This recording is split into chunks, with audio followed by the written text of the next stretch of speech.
In the name of God, living in the era after the Imam's arrival.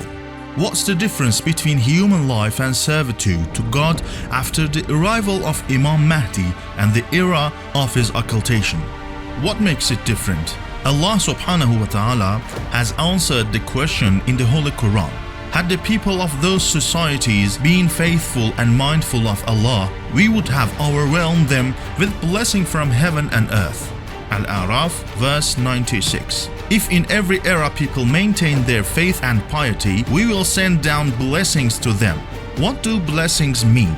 Blessings mean if you take one step closer to God, I, means Allah, will take 10 steps closer to you.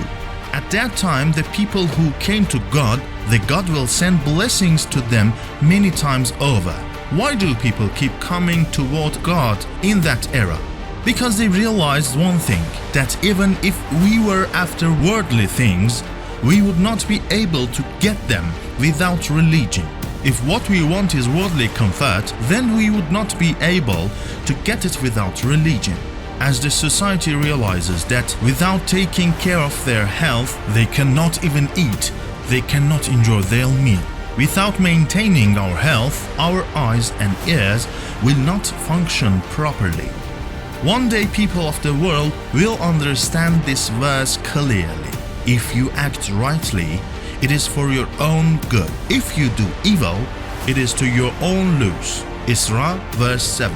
If you sin, you just bring suffering to yourself. One day the world community will understand that religion actually brings worldly benefits for them.